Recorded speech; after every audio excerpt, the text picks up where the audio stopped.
Hello दोस्तों, स्वागत है आपका श्री गुरु एकेडमी पर।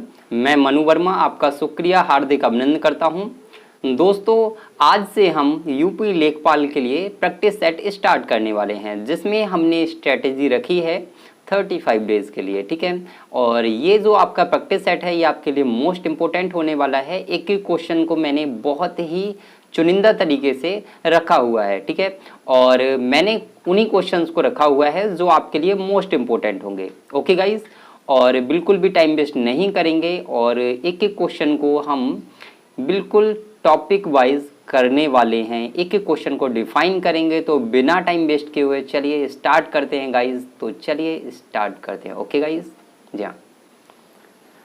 तो दोस्तों, हमारा फर्स्ट क्वेश्चन है, जी हाँ, हमारा फर्स्ट क्वेश्चन है तुंग का पर्यायवाची शब्द क्या है। तुंग का पर्यायवाची शब्द क्या है ये आपको बताना है दोस्तों। मोस्ट इंपोर्टेंट क्वेश्चन है, इस क्वेश्चन को ध्यान रखेंगे। बताएंगे ऊंचा, पर्वत, प्रचंड या फिर मुख, क्या होगा तुंग का पर्यायवाची।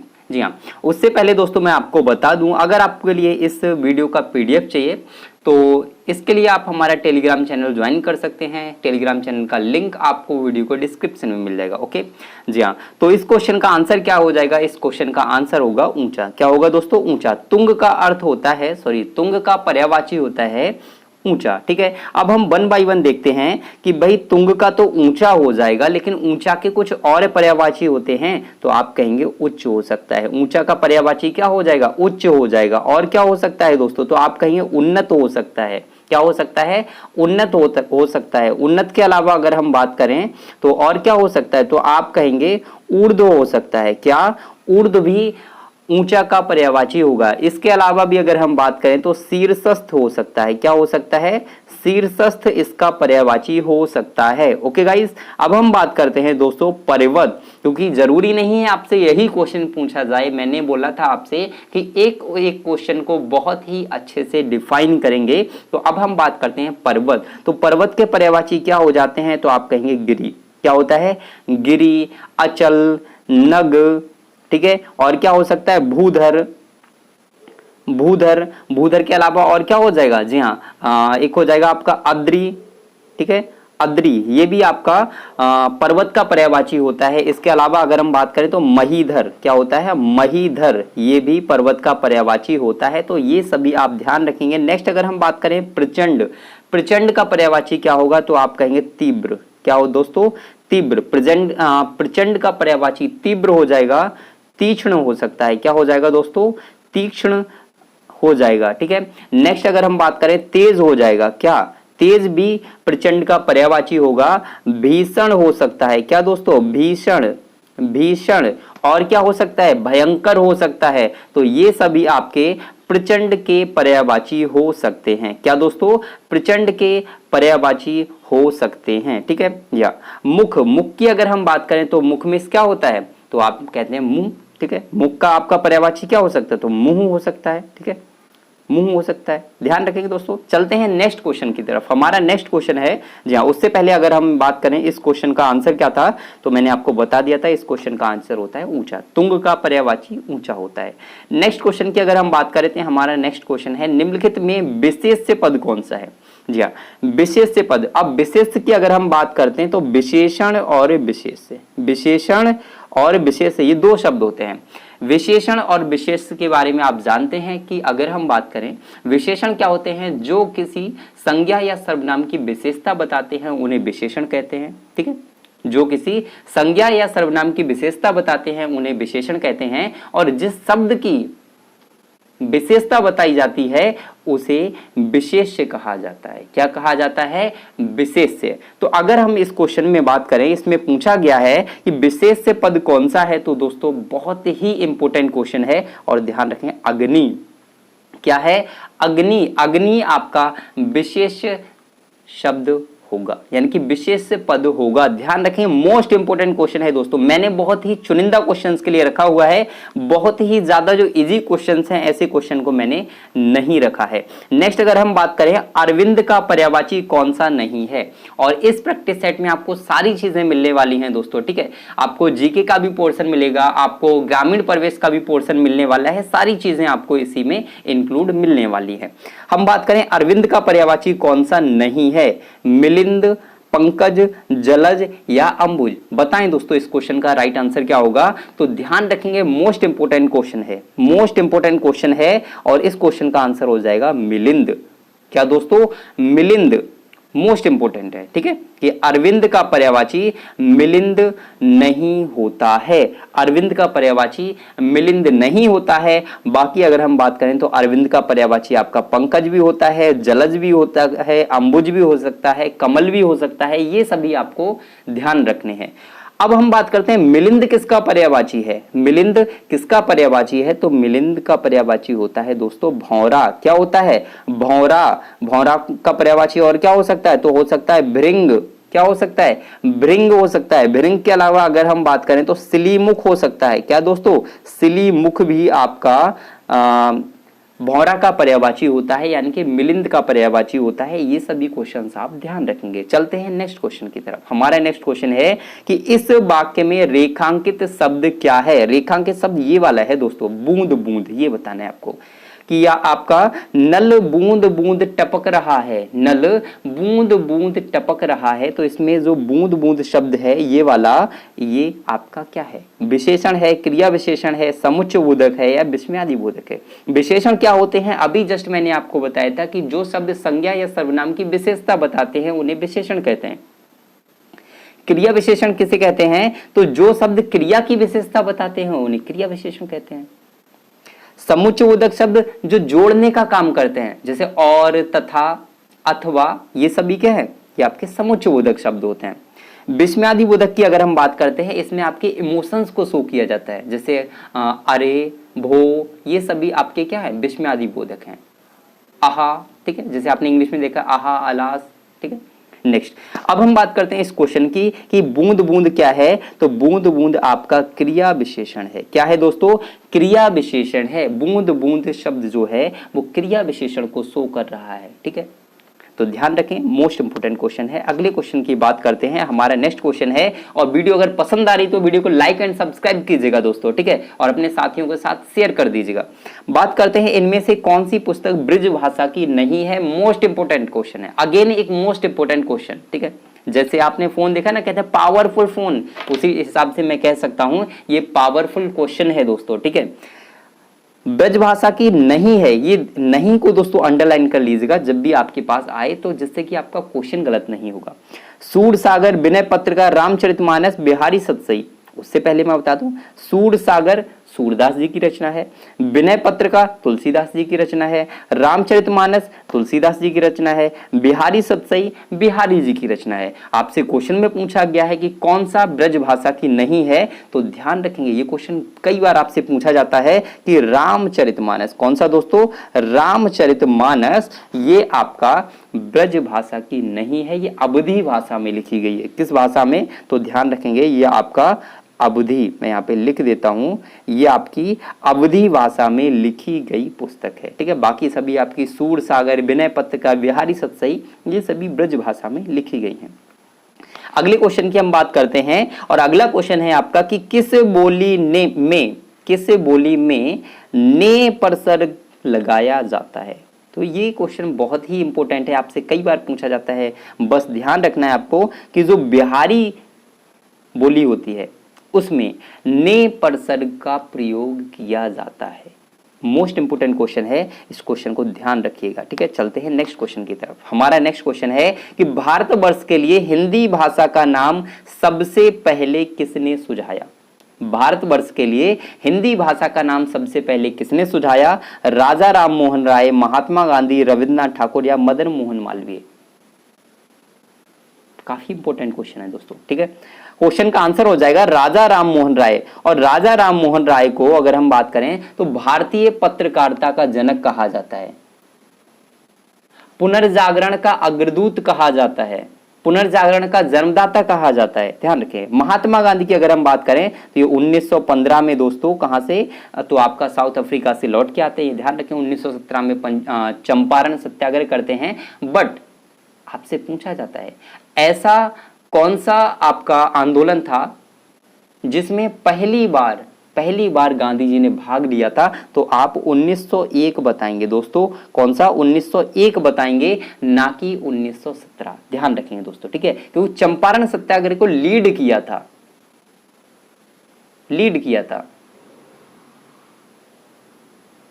सॉरी, एक मिनट, मैंने शायद, मुझे लग रहा है गलत बता दिया। जी हाँ, सॉरी दोस्तों, मैंने बताना था आपको, जो आपका कांग्रेस का अधिवेशन था उसके बारे में मैं आपको बताना चाह रहा था कि गांधी जी आपके 1915 में आते हैं और आपका 1924 में बेलगांव अधिवेशन जो होता है उसकी अध्यक्षता करते हैं, ठीक है। तो इसमें अध्यक्षता करते हैं, बट आपसे पूछा जाए कि पहली बार कांग्रेस के किस अधिवेशन में प्रतिभाग किया था, तो आप कहेंगे 1901 के कांग्रेस अधिवेशन में प्रथम बार भाग लिया था। इसमें दोस्तों क्या है? भाग लिया, यानी कि सम्मिलित हुए। और 1924 के अधिवेशन में क्या किया? अध्यक्षता की। दोनों क्वेश्चन ध्यान रखेंगे। ओके, चलते हैं नेक्स्ट क्वेश्चन की तरफ। हमारा नेक्स्ट क्वेश्चन है कि भौतिक चेक को इलेक्ट्रॉनिक फॉर्म में परिवर्तित करने की विधि क्या कहलाती है। इस क्वेश्चन में ज्यादा माइंड नहीं लगाना है दोस्तों, बस क्या करना है, इस क्वेश्चन को ध्यान रखना है। जब भी क्वेश्चन आए तो इसका नाम जो है वो ध्यान रखना है। क्या था कि इलेक्ट्रॉनिक फॉर्म में परिवर्तन करने की विधि क्या कहलाती है, तो आप कहें चेक ट्रंकेशन कहलाती है। ये ध्यान रखें, मोस्ट इंपोर्टेंट क्वेश्चन है, कई बार आपसे पूछा गया है, क्योंकि यहाँ पर आपके कंप्यूटर से रिलेटेड भी क्वेश्चंस आने वाले हैं लेखपाल के एग्जाम में। हमारा नेक्स्ट क्वेश्चन है कि एक बैंक नोट जिसका एक भाग लुप्त हो या जो 2 या 2 से अधिक टुकड़ों से बना हो उसे क्या कहते हैं। अगेन एक मोस्ट इंपोर्टेंट क्वेश्चन है। मैंने हलवा क्वेश्चंस को नहीं रखा है जो आप देखें और डायरेक्ट आंसर लगा दें। मेरा उद्देश्य है कि आपके एक एक क्वेश्चन को कवर करना, जो क्वेश्चन आपके एग्जाम में आए, ना कि आपका टाइम पास करना। टाइम पास करने के लिए मैं नहीं बैठा हूं, टाइम पास करने के लिए आपके पास बहुत सारी चीजें हैं, ठीक है। तो अगर हम बात करें इस क्वेश्चन की, तो क्वेश्चन का आंसर हो जाएगा आपका क्या? एक मल्टीलेटर्ड बैंक नोट। एक ऐसा बैंक नोट जिसका एक भाग लुप्त हो गया हो या फिर 2 या 2 से अधिक टुकड़ों से बना हो, उसे आप क्या कहेंगे? तो मल्टीलेटर्ड बैंक नोट कहेंगे, मल्टीलेटर्ड बैंक नोट कहेंगे। चलते हैं नेक्स्ट क्वेश्चन की तरफ। हमारा नेक्स्ट क्वेश्चन है कि संविधान के किस संशोधन के अंतर्गत अन्य पिछड़ा वर्ग को शिक्षण संस्थाओं में प्रवेश हेतु 27% आरक्षण जो है वो दिया गया। ध्यान रखेंगे दोस्तों, काफी इंपोर्टेंट क्वेश्चन है और यहां से बहुत सारे क्वेश्चन आपके क्लियर होने वाले हैं। जी हाँ, तो ध्यान रखेंगे, इस क्वेश्चन का जो राइट आंसर है वो हो जाएगा आपका 93वां संविधान संशोधन।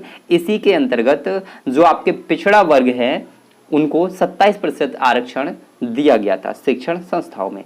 अगर हम बात करें जो 92वां संविधान संशोधन है, इसके बारे में क्या था, तो इसके बारे में आप ध्यान रखें, 4 भाषाएं, ठीक है। 8वीं अनुसूची में 4 भाषाओं को जोड़ा गया था, ठीक है। 4 भाषाओं को जोड़ा गया था 8वीं अनुसूची में। और वो भाषाएं कौन कौन सी थी, मैं यहाँ स्पेस यहाँ पे लिख देता हूँ, ठीक है। जी हाँ, वो थी आपकी बोडो डोगरी। कौन कौन सी दोस्तों? बोडो डोगरी, मैथिली और संथाली, ठीक है। बोडो डोगरी, मैथिली और संथाली, यहाँ पे ऊपर लिख देता हूँ, ठीक है, संथाली, ये ध्यान रखेंगे। ओके, तो 92वां संविधान संशोधन 2003 कब होता है? 2003 में होता है, ये भी आप ध्यान रख सकते हैं अगर चाहे तो। और आपका 93वां संविधान संशोधन कब हुआ था, तो आप कहीं 2006 में हुआ था, ध्यान रखेंगे। अगला अगर हम बात करें कि 94वां संविधान संशोधन ये किससे संबंधित था, तो ये बिहार से संबंधित था, ठीक है। और जो आपका 95वां संविधान संशोधन है वो आपका उड़िया से संबंधित है, ठीक है। ये काफी इंपोर्टेंट नहीं है, आपके जो ऊपर वाले 2 हैं ये काफी इंपोर्टेंट है आपके, ठीक है। नेक्स्ट अगर हम बात करें तो नेक्स्ट है आपका निम्न में से किस राज्य में सर्वप्रथम लोकायुक्त संस्था की स्थापना की गई थी। लोकायुक्त की स्थापना सबसे पहले किस राज्य में की गई थी, तो आप ध्यान रखें, महाराष्ट्र में। कहा दोस्तों? महाराष्ट्र राज्य में लोकायुक्त की स्थापना सबसे पहले की गई थी। अगला नेक्स्ट क्वेश्चन की हम बात करते हैं, तो हमारा नेक्स्ट क्वेश्चन है कि निम्न में से कौन सी एक समिति भारत में पंचायती राज संस्था से संबंधित नहीं है। दिनेश गोस्वामी समिति, एलएम सिंघवी समिति, सादिक अली समिति या अशोक मेहता समिति। मुझे लगता है इस क्वेश्चन में आप कंफ्यूज हो जाएंगे, हो सकता है कि आप कंफ्यूज हो सकते हैं, ठीक है। उससे पहले अगर दोस्तों वीडियो अच्छी लग रही हो तो वीडियो को लाइक एंड शेयर करिएगा, अपने दोस्तों के साथ शेयर कर दीजिएगा, चैनल को सब्सक्राइब कर लीजिएगा अगर आप पहली बार वीडियो देख रहे हैं तो अगर हम बात करें तो इस क्वेश्चन का जो राइट आंसर है वो हो जाएगा दिनेश गोस्वामी समिति। ये आपकी पंचायती राज संस्थाओं से संबंधित नहीं थी, तो ये किससे संबंधित थी ये भी तो पता होना चाहिए ना। तो ये चुनावों में धन कम खर्च करने से संबंधित थी। हम कह सकते हैं चुनावी सुधार समिति बोल सकते हैं। ठीक है, इसको मैं यहाँ पे लिख देता हूं,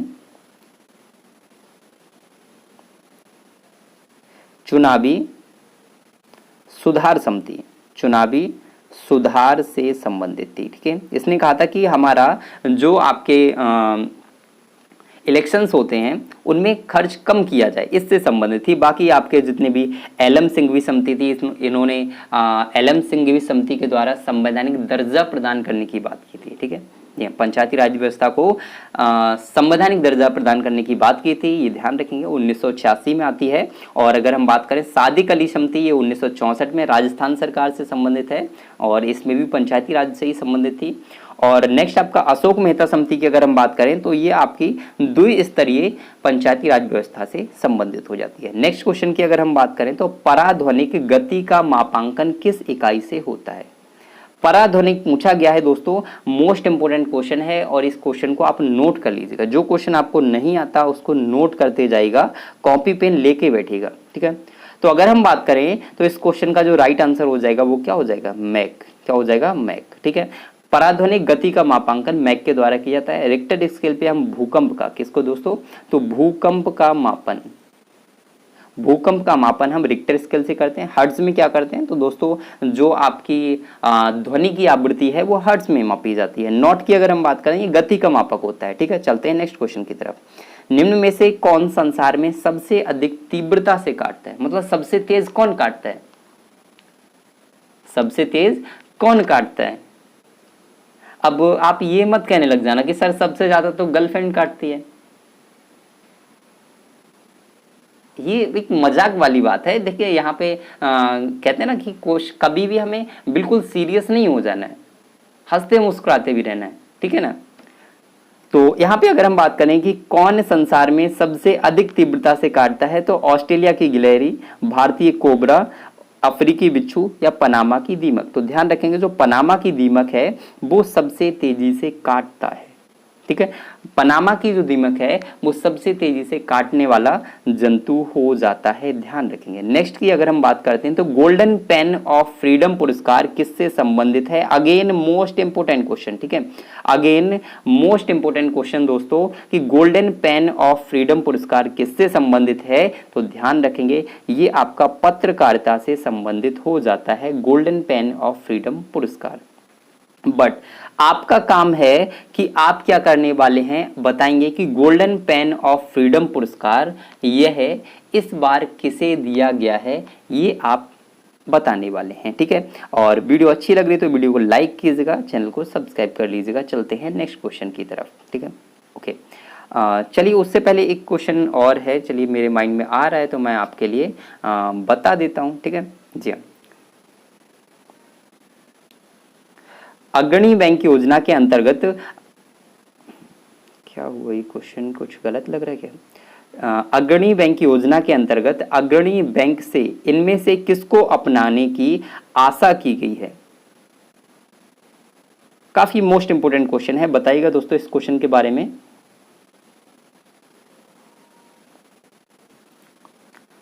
तो इस क्वेश्चन की अगर हम बात करें कि अग्रणी बैंक योजना के अंतर्गत अग्रणी बैंक से इनमें से किसको अपनाने की घोषणा की गई है, तो ध्यान रखेंगे मोस्ट इंपोर्टेंट क्वेश्चन है कि जिलों को अपनाने की घोषणा की गई। गांव आप नहीं लगाएंगे दोस्तों, कस्बा नहीं लगाएंगे, राज्य नहीं लगाएंगे, इसका जो राइट आंसर है वो आपका जिला होगा दोस्तों। ठीक है, चलते हैं नेक्स्ट क्वेश्चन की तरफ। हमारा नेक्स्ट क्वेश्चन है कि बीमा ग्राम योजना की शुरुआत कब की गई थी।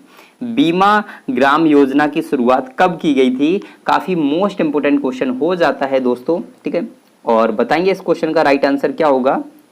जी हाँ, तो इस क्वेश्चन का राइट आंसर हो जाएगा 2002। क्या 2002, बीमा ग्राम योजना की शुरुआत 2002 में की गई थी और LIC के द्वारा की गई थी। किसके द्वारा, LIC के द्वारा की गई थी। और इसमें कहा गया था कि अगर एक गांव से 100 पॉलिसी, कितनी दोस्तों, 100 पॉलिसी, 100 पॉलिसी, एक गांव से अगर 100 पॉलिसी हो जाती हैं तो उस गांव के लिए 25,000 रुपए का अनुदान दिया जाएगा जो उस गांव के विकास में सहायक होगा। ठीक है, तो ध्यान रखें, काफी मोस्ट इंपोर्टेंट क्वेश्चन है, बीमा ग्राम योजना 2002 LIC के द्वारा। नेक्स्ट, निम्न में से शीतोष्ण जलवायु के फल कौन से हैं? तो शीतोष्ण जलवायु के फल, शायद हो सकता है इस क्वेश्चन में आप कंफ्यूज हो जाओ, तो इसीलिए मैं इसका आंसर आपको जल्दी ही दे देता हूं कि अखरोट, बादाम और आड़ू ये आपके शीतोष्ण जलवायु के फल हैं। ये मैंने चलिए इसको कट कर देता हूं, 1 मिनट रुकिएगा। जी हाँ, सपोज मैंने यहाँ पे बना दिया एक, ये अर्थ बना दिया। ठीक है, अब यहाँ से आप देखेंगे ये क्या होता है, तो ये आपका होता है क्या, भूमध्य रेखा, और ये क्या होता है आपका, तो आप कहेंगे कर्क रेखा, और यहाँ क्या होता है तो आप कहेंगे मकर रेखा। ठीक है, तो आपका ये वाला जो एरिया होता है कौन सा दोस्तों, सॉरी यहाँ पे ये वाला देखिए, ये क्या होता है, तो यहाँ से ऊपर का ये आपका हो जाता है ध्रुव हो जाते हैं, ये आपके ध्रुव हो जाते हैं, ये वाला दक्षिणी ध्रुव, ये वाला आपका उत्तरी ध्रुव। ठीक है, और अब यहाँ पे देखिएगा कि अगर हम बात करें तो ये वाला एरिया है, यहाँ पे क्या होती है, यहाँ पे दोस्तों बहुत ही गर्मी होती है। ठीक है, तो इसको बोलेंगे उष्ण प्रदेश, ये वाला एरिया इसको बोलेंगे शीतोष्ण प्रदेश, और ये वाला भी शीतोष्ण प्रदेश, और ये वाला आपका जो ध्रुव के पास होते हैं इसको शीत प्रदेश बोलते हैं। तो इस क्वेश्चन का राइट आंसर क्या हो जाएगा, अखरोट, बादाम और आड़ू ये शीतोष्ण जलवायु के फल हैं। नेक्स्ट, अगर हम बात करें 1 एकड़ खेत की आदर्श माप क्या होती है, 1 एकड़ खेत की आदर्श माप क्या होती है, मोस्ट इंपोर्टेंट क्वेश्चन है, और बताइएगा इसका राइट आंसर क्या होगा। तो चलिए मैं बता देता हूँ इस क्वेश्चन का राइट आंसर क्या होगा। ठीक है, मैं नहीं चाहता कि आपका बिल्कुल भी टाइम वेस्ट हो। ठीक है जी हाँ, तो अगर हम इस क्वेश्चन की बात करें तो इस क्वेश्चन का राइट आंसर क्या हो जाएगा, 242 गुणे 180 वर्ग फुट। 1 एकड़ खेत की जो आदर्श माप है वो 242 गुणे 180 वर्ग फुट होती है। अच्छा, यहाँ पे कुछ क्वेश्चंस को डिस्कशन कर लेते हैं। ठीक है, तो फर्स्ट अगर मैं बात करूं 1 एकड़ बराबर क्या होगा, तो आप कहेंगे 1 एकड़ बराबर होगा 48-40 वर्ग गज। क्या दोस्तों, 48-40 वर्ग गज होता है। अगर आपसे पूछा जाए कि 1 एकड़ में कितने वर्ग गज होते हैं तो आप कहेंगे 48-40 वर्ग गज। अगला क्वेश्चन मैं आपसे पूछता हूं कि 1 हेक्टेयर, ठीक है, मैं इतना ही लिख देता हूं, 1 हेक्टेयर बराबर क्या होगा, कितने वर्ग मीटर होंगे। अगर मैं आपसे पूछता हूं तो आप कहेंगे 10,000। कितने दोस्तों, 10,000 वर्ग मीटर। ठीक है, वर्ग मीटर, 10,000 वर्ग मीटर। 1 हेक्टेयर बराबर 10,000 वर्ग मीटर होते हैं। एक क्वेश्चन और आपसे बहुत ज्यादा पूछा जाता है कि एक जरीब, क्या दोस्तों, एक जरीब बराबर कितने फिट होते हैं, कितने फिट होते हैं, तो आप कहेंगे 66 फीट होते हैं। कितने, 66 फीट होते हैं, ये आप ध्यान रखेंगे। चलते हैं हम नेक्स्ट क्वेश्चन की तरफ। हमारा नेक्स्ट क्वेश्चन है कि अंगोरा ऊन प्राप्त की जाती है, ये किससे प्राप्त की जाती है, भेड़, खरगोश, बकरी या फिर मेढ़ा की दाढ़ी से, दाढ़ी होगा। ठीक है, तो बताएंगे भेड़, खरगोश, बकरी या मेढ़ा की दाढ़ी से किससे अंगोरा ऊन प्राप्त की जाती है। अंगोरा ऊन बहुत ही फेमस होती है दोस्तों, क्योंकि ये काफी गर्म होती है।